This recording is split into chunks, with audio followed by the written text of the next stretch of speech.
तर आज आपण रोजच्या वापरातल्या गव्हाच्या पिठापासून आणि मुगाच्या डाळीपासून एकदम झटपट आणि पौष्टिक थोड्याशा वेगळ्या पद्धतीत नाश्त्याचा एक प्रकार बघणार आहोत। कधी कधी काय होतं, मुलं पोळी खायला मागत नाही किंवा भिजवलेली कणिक शिल्लक राहते। मग अशा वेळेस तुम्ही हा पौष्टिक नाश्ता मुलांना जरूर करून देऊ शकता। रेसिपी नेहमीप्रमाणे भरपूर टिप्ससह तुमच्यासोबत मी शेअर केलेली आहे, म्हणून ती अगदी शेवटपर्यंत नक्की पहा। सगळ्यांना एक निवेदन आहे, तुम्हाला जर माझ्या रेसिपीज बघायला आवडत असतील तर कुकिंग तिकीट मराठी चॅनेलला सबस्क्राइब करा आणि बाजूची बेल घंटा नक्की क्लिक करा। चला तर मग वेळ न घालवता रेसिपीला सुरुवात करूया। सगळ्यात पहिल्यांदा गव्हाच्या पिठाची आपल्याला कणिक भिजवून घ्यायची आहे। त्यासाठी एका भांड्यामध्ये आपण इथे 2 कप गव्हाचं पीठ न चाळता घेतलेलं आहे, कारण गव्हाच्या पिठामध्ये खूप जास्त प्रमाणात कोंडा असतो आणि कोंड्यामध्ये फायबर्स असतात, जे फायबर्स आपल्या आरोग्यासाठी खूप जास्त गरजेचं असतं। म्हणून पीठ घेताना अजिबात चाळत वगैरे बसायचं नाही, असंच आपल्याला वापरायचं आहे। चवीपुरतं मीठ घेणार आहोत। अगदी अर्धा चमचा आपण इथे ओवा घेतलेला आहे। लागेल तसं थोडं थोडं पाणी घालायचंय। जसं आपण पोळ्यांसाठी चपात्यांसाठी कणिक भिजवतो की नाही, अगदी तसंच आपल्याला हे पिठाचा गोळा मळून घ्यायचा आहे। खूप जास्त सैलसर नको किंवा खूप जास्त घट्टसर नको, असं हे सेमी घट्ट आपल्याला पीठ भिजवून घ्यायचं आहे। थोडंसं तेल घालणार आहोत आणि पुन्हा आपण जोर लावून लावून छान मळून घेणार आहोत। तुम्हाला इथे गव्हाचं पीठ घ्यायचं नसेल तर चपातीसाठी मल्टीग्रेन आटा कसा तयार करायचा त्याची सुद्धा रेसिपी मी शेअर केलेली होती, तर ते मल्टीग्रेन आटा किंवा मिक्स पीठ सुद्धा तुम्ही इथे वापरू शकता। असा हा पिठाचा गोळा मळून झाला की झाकण लावायचंय आणि एक 10 मिनिटांसाठी बाजूला ठेवून द्यायचंय। इथे आपण अर्धा कप किंवा 100 ग्राम मुगाची डाळ 2 पाण्याने स्वच्छ धुवून घेतली आणि फक्त 15-20 मिनिटांसाठी पाण्यामध्ये भिजत ठेवलेली होती। डाळ संपूर्ण भिजल्यानंतर इथे आपण सगळं त्यातलं पाणी काढून घेतलंय। सालासकट हिरवे मूग येतात की नाही, ते सुद्धा तुम्ही इथे वापरू शकता किंवा कोणतेही कडधान्य असतील किंवा मिक्स कडधान्य सुद्धा तुम्ही याऐवजी वापरू शकता। डाळ आपण मिक्सरच्या भांड्यामध्ये काढून घेणार आहोत। आता अर्धा कप डाळीसाठी तुम्ही तुमच्या आवडीप्रमाणे हिरवी मिरची घालू शकता। इथे मी लहान मुलांसाठी बनवते म्हणून फक्त एक हिरवी मिरची अशी चिरून घातलेली आहे, म्हणजे यामध्ये चांगली ती वाटली जाईल। एक 5-6 लसणाच्या पाकळ्या घालणार आहोत आणि फक्त एक अर्धा इंच आलं घातलेलं आहे। एक चमचाभर आपण इथे धने घातलेले आहेत आणि अर्धा चमचा आपण यामध्ये जिरं घातलेलं आहे। चवीपुरतं घालायचं आहे मीठ। धने जिरे पूड तुमच्याकडे असेल तर एक अर्धा चमचा तुम्ही इथे वापरू शकता। अजिबात पाणी न घालता कोरडंच आपल्याला हे फिरवून घ्यायचं आहे। तशी ही आपली डाळीची भरड झालेली आहे। डाळीमध्ये अजिबात तुम्हाला पाण्याचा अंश दिसत नाही। भज्यांच्या पिठाप्रमाणे असं थोडंसं घट्टसर पीठ आपल्याला दळून घ्यायचं आहे। वाटलेल्या डाळीमध्येच इथे आपण एक चमचाभर पांढरे तीळ घेतलेले आहेत। तुम्ही काळे तीळ असतील ते सुद्धा वापरू शकता, दोन्हीही अगदीच पौष्टिक आहे। अगदी पाव चमचा आपण इथे ओवा घेतलेला आहे आणि अर्धा चमचा तिखट घेतलेला आहे। तिखट हिरवी मिरची आवडीनुसार कमी अधिक करू शकता। अगदी पाव चमचा हळद आणि चिमूटभर हिंग घेतलेला आहे। इथे आपण अर्धा चमचा चाट मसाला घेतलेला आहे। मस्त चटपटीत पदार्थ तुमचा तयार होईल। इथे आपण अगदीच लहान किंवा मध्यम आकाराचा कांदा जमेल तितका बारीक बारीक चिरून घेतलाय। तुम्ही कांद्याची पात जरी वापरली तरी सुद्धा चालू शकेल। थोडीशी किंवा एक 5-6 चमचे आपण बारीक चिरलेली कोथिंबीर घेतली। तुम्ही कोणतीही पालेभाजी जरी चिरून घातली तरी सुद्धा चालू शकेल। अजिबात पाण्याचा उपयोग करायचा नाही, छान एकजीव करून घेतलेला आहे। तर असं हे घट्टसर पीठ आपल्याला चांगलं भिजवून घेणं गरजेचं आहे। अजिबात यामध्ये पाणी वापरायचं नाही, इतकं लक्षात ठेवा। डाळीचा हा मसाला करायला साधारणतः 7 ते 8 मिनिटं लागलेली आहेत। तोवर इथे पीठ सुद्धा आपलं मस्त भिजून तयार झालंय। तुमच्याकडे जर असं हे पीठ तयार असेल पोळ्यांसाठी वगैरे ते सुद्धा तुम्ही इथे वापरू शकता, काहीच हरकत नाही। मुगाशी केलेला डाळीचा मसाला जरी तुम्ही रात्री फ्रीजमध्ये करून ठेवला ना तर एखाद्या हवाबंद डब्यामध्ये चांगला राहतो। सकाळी तुम्ही असं हे ताजं कणिक भिजवून तुम्ही नाश्ता तयार करू शकता। तुम्हाला जी पद्धत आवडेल त्या पद्धतीने तुम्ही हे करू शकता।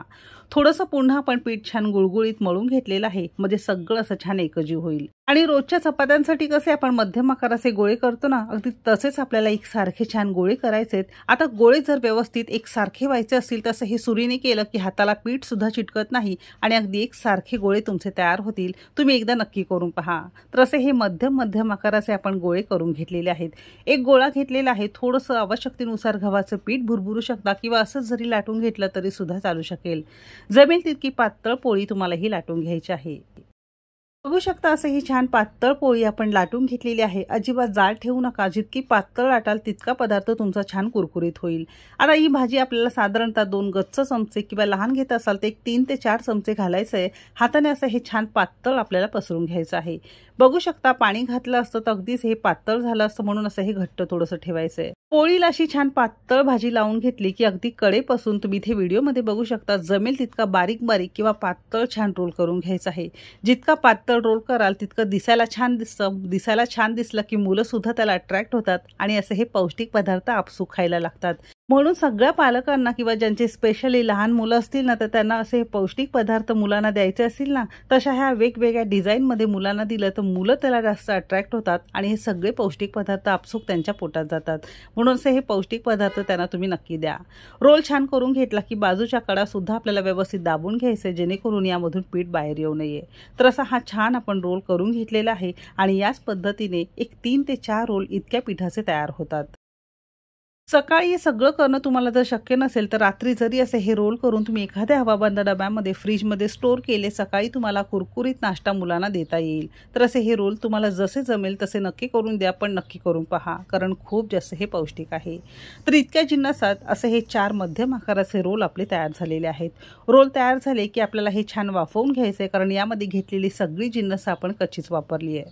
त्यासाठी स्टीमरची प्लेट घेतली, तुम्ही एखाद्या ताटामध्ये थोडंसं तेल लावून घेऊ शकता. ताटाला छान तेल लावलं की पटकन हे निघायला मदत होतं आणि तुम्ही तुमच्या आवडीनुसार किंवा आवश्यकतेनुसार असे हे रोल थोड्या थोड्या अंतरावर आपल्याला ठेवायचा. तुमच्याकडे चाळण वगैरे जर असेल तर चाळणीवर सुद्धा थोडंसं तेल लावून असं हे तुम्ही स्टीम करायला ठेवू शकता. अशी तयारी झाली की स्टीमरमध्ये आपण इथे एक तांब्याभर पाणी उकळत ठेवलेलं आहे. पाण्याला छान उकळी येणं गरजेचं आहे. तर अशी ही पाण्याला उकळी आली की आपली ही ताट किंवा ही प्लेट जी तयार केलेली होती ती यावर ठेवणार आहोत आणि याला मध्यम आचेवर एक 15 मिनिटं आपण छान वाफवून घेणार आहोत. कारण कच्चं पीठ, कच्ची डाळ असल्यामुळे शिजायला थोडा जास्त वेळ लागू शकतं. जरी तुम्ही टोपामध्ये करताय तरी बनवण्याची पद्धत अगदी सारखीच आहे. तर याला आपण आता वाफवण्यासाठी ठेवून देणार आहोत. तर मध्यम आचेवर साधारणतः एक 15 मिनिटं झालेली आहेत. जरी 15 मिनिटं झाली तरी पटकन आपल्याला झाकण काढायचं नाही, कारण आतमध्ये हे कच्चं राहण्याची शक्यता असते. एक 5-10 मिनिटं असंच ठेवून द्या आणि नंतर तुम्हाला ही ताट खाली काढून घ्यायचं आहे. बघू शकता वरची बाजू चांगली सुकल्यासारखी किंवा थोडीशी कोरडी झाल्यासारखी दिसत असेल आणि ऑलमोस्ट आपलं पीठ मस्त शिजलेलं आहे. असं हे वाफवून ठेवलेल्या वड्या साधारणतः एक 5-6 दिवस फ्रीजमध्ये व्यवस्थित राहतात. जेव्हाही नाश्ता करायचा असेल तेव्हा असे हे कट करून तुम्ही नाश्त्याला तयार करून देऊ शकता. तर इथे आपण खाली काढून घेतलंय. एक 5-10 मिनिटासाठी पंख्याखाली थोडंसं हलकं फुलकं कोमट करून घेतलंय. बघू शकता किती परफेक्ट झालेलं आहे. गव्हाचं पीठ आतून डाळ अगदी मस्त शिजल्यावर याच्या छान वड्याच होतात. आता वड्या तुम्ही तुमच्या आवडीनुसार अगदी पातळ पातळ जशा बाकर वड्या असतात ना तशा कापू शकता किंवा या पद्धतीने मोठ्या मोठ्या कापू शकता. कच्च्या राहण्याचा प्रश्नच नाही, कारण आपण याला मस्त वाफवून घेतल्यामुळे अजिबात आतून ते कच्चं नाही. हवं असेल तर असंच खाऊ शकता. जर तुम्ही डाएटवर वगैरे असाल तर हे तुमच्यासाठी खूप जास्त पौष्टिक आहे. तर गव्हाच्या पिठाऐवजी मल्टीग्रेन आटा वापरू शकता. मूग डाळीच्या पिठाऐवजी हिरव्या सालेचं मूग वापरू शकता. काही थोड्याशा तिरक्या आपण कापून घेतलेल्या आहेत. मुलांना खूप जास्त हे आवडतं. तर असं हे तुम्ही नक्की करून पहा. असं हे आपण छान कट करून घेतलं की असं सुद्धा खायला खूप छान लागतं.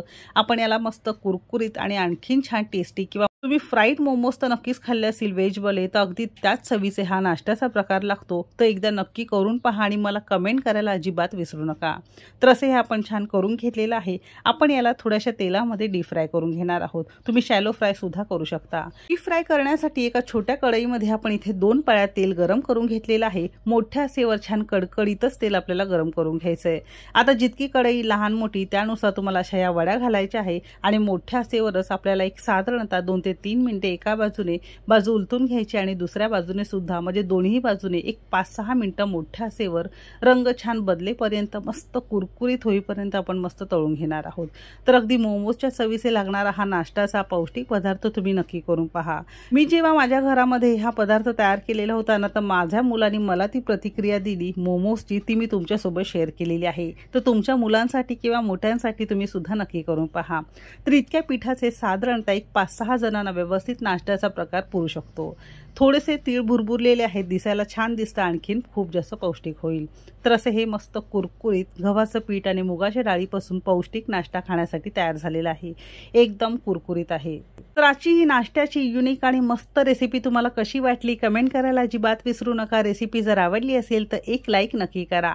चॅनेलवर नवीन असाल, चॅनेलला सबस्क्राईब केलं नसेल तर पटकन कुकिंग तिकीट मराठी चॅनेलला सबस्क्राईब करा आणि बाजूची बेल घंटा नक्की क्लिक करा. रेसिपी कोणत्या शहरातून बघताय ते सुद्धा नक्की सांगा.